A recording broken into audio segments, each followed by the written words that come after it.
Seorang gadis bernama Alice lelah berjalan sepanjang hari tanpa melakukan apapun. Panas membuatnya mengantuk. Tiba-tiba dia melihat kelinci putih yang sedang terburu-buru di suatu tempat. Tampaknya aneh bagi gadis itu bahwa dia berbicara kepada dirinya sendiri dan terus melihat arlojinya. Terbakar dengan rasa ingin tahu, Alice bergegas mengejar kelinci itu, dan tanpa ragu-ragu melompat setelah dia ke dalam lubang. Di dalamnya ada sumur yang dalam, dindingnya dilapisi rak buku. Alice jatuh sangat lambat dan berhasil melihat semuanya dengan benar. Begitu sampai di dasar sumur, gadis itu melihat meja kaca dengan 3 kaki. Di atasnya tergeletak kunci emas kecil dan semacam botol.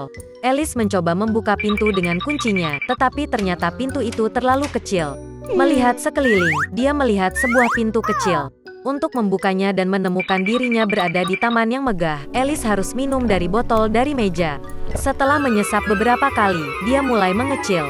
Gadis itu menyusut begitu cepat sehingga dia tidak punya waktu untuk mengambil kunci dari meja. Kemudian dia melihat pai ajaib di lantai. Segera setelah Alice menggigit, dia mulai tumbuh dengan cepat ke atas.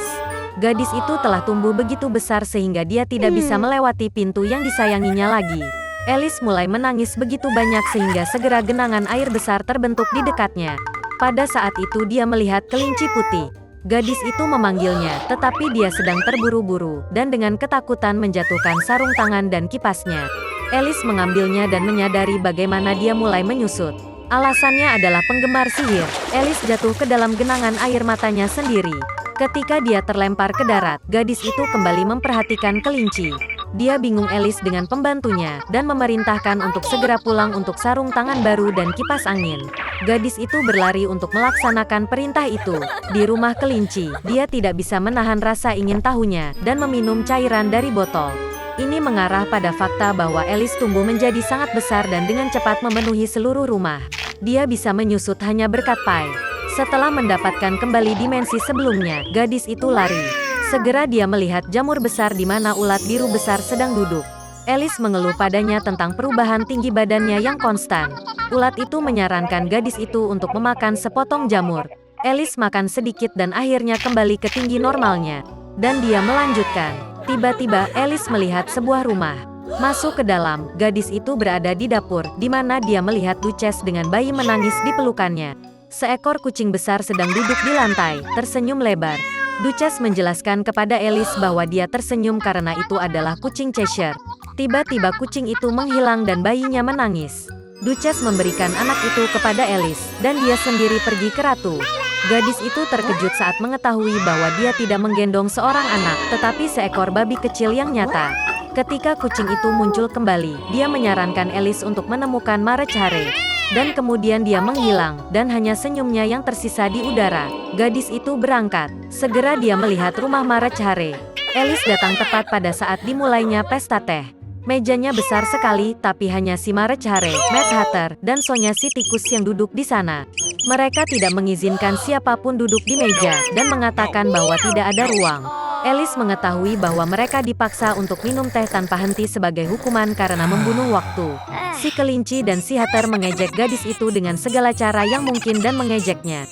Tidak dapat mentolerir kekasaran seperti itu, dia diam-diam bangkit dan pergi. Segera Alice menemukan dirinya di taman yang indah. Dia memperhatikan tukang kebun yang tampak seperti bermain kartu. Mereka mewarnai mawar putih menjadi merah. Gadis itu sangat terkejut dengan ini. Dia mengetahui bahwa ratu mereka menyukai mawar merah, dan hanya mawar putih yang tumbuh. Ratu mengeksekusi para pelayannya untuk pelanggaran sekecil apapun.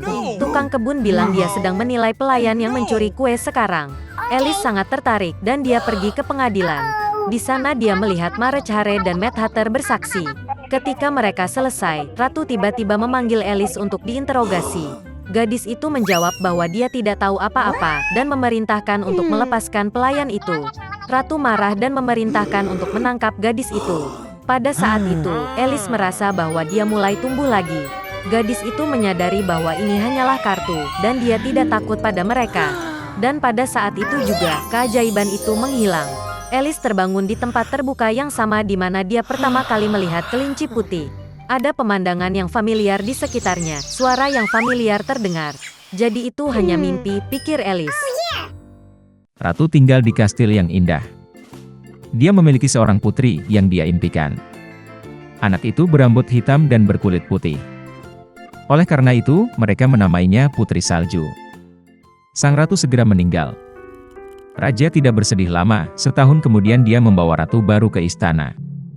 Dia cantik, tapi pemarah. Wanita itu membawa cermin ajaib. Setiap hari dia mengagumi bayangannya di dalam dirinya dan menanyakan pertanyaan yang sama, siapa yang paling cantik di dunia? Cermin selalu mengatakan yang sebenarnya. Karena itu, dengan jujur memuji kecantikan ratu, dan wanita itu berseri-seri dengan kebahagiaan. Putri Salju tumbuh, dan setiap tahun kecantikannya berkembang lebih cerah. Dan sekarang, sekali lagi, berbicara ke cermin, ratu mendengar sebagai jawaban bahwa sekarang dia bukan yang tercantik di dunia, tetapi Putri Salju. Ratu tidak akan menanggung ini di istananya sendiri. Dia memerintahkan pelayannya yang setia untuk memimpin sang putri ke semak belukar yang tidak bisa ditembus dan membunuh. Tetapi pelayan itu tidak bisa, bahkan demi ratu, membunuh gadis manis itu. Dia membawa sang putri ke dalam hutan yang gelap dan membiarkannya pergi. Dan dia sendiri kembali ke kastil dan memberitahu ratu bahwa dia telah mengikuti perintahnya. Untuk waktu yang lama, sang putri mengembara di hutan, di sepanjang jalan dia dibantu oleh semua jenis penghuni hutan. Putri Salju sangat baik kepada mereka, dan karena itu mereka menjadi teman yang kuat. Menjelang malam, sang putri secara tidak sengaja menemukan sebuah rumah kecil. Dia masuk ke dalamnya dan melihat bahwa tidak ada seorang pun di rumah itu. Meja itu disiapkan untuk 7 orang, dan ada 7 dipan di kamar tidur. Dan semua yang ada di rumah ini sangat kecil. Oleh karena itu, Putri Salju menyadari bahwa 7 orang kecil tinggal di sini. Setelah perjalanan yang panjang dan sulit, dia berbaring di salah satu tempat tidur dan tertidur lelap. 7 kurcaci pulang larut malam. Mereka sangat terkejut dengan kemunculan tamu yang tak terduga.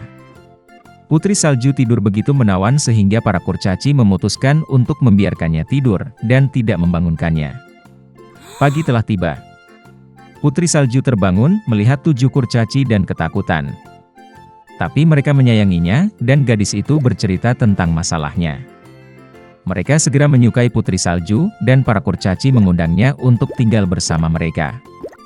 Selain itu, dia setuju untuk mengurus rumah, memasak, mencuci, dan membersihkan. Setiap pagi para gnome pergi ke pegunungan untuk menambang emas dan batu mulia, dan kembali larut malam. Berangkat kerja, mereka memperingatkan Putri Salju agar dia takut pada ibu tiri yang jahat dan tidak membuka pintu untuk orang asing. Pada saat ini, ratu, seperti biasa, pergi ke ruang rahasia untuk berbicara dengan cermin ajaib. Tapi cermin tiba-tiba berkata bahwa dia bukanlah yang tercantik di dunia, tapi Putri Salju. Bahwa sang putri masih hidup, dan tinggal bersama para gnome di rumah. Ratu menjadi sangat marah, dan memutuskan untuk berurusan dengan Putri Salju sendiri. Dia pergi ke ruang rahasia dan memasak apel beracun di sana. Sangat indah di luar, tetapi jika seseorang makan bahkan sepotong, dia pasti akan mati. Ketika apel sudah siap, Ratu berubah menjadi pedagang tua dan datang ke rumah para kurcaci. Melihat wanita tua yang manis itu, Putri Salju merasa kasihan padanya. Dia tidak curiga dan meninggalkan rumah. Wanita tua itu memperlakukan gadis itu dengan apel yang matang, dan berkata bahwa jika dia makan apel ini, dia akan tetap muda dan cantik selamanya. Putri Salju mempercayainya, dan begitu dia menggigit apel, dia jatuh mati dan berhenti bernapas. Ratu yang puas pergi ke istana.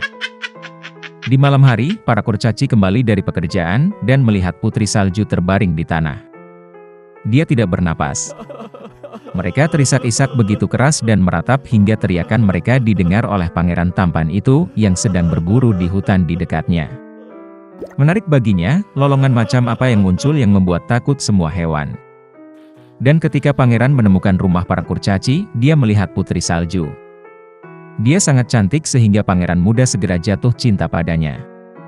Dia membujuk para kurcaci untuk membawanya ke kastil, karena di sana dia memiliki dokter yang dapat menyembuhkan Putri Salju.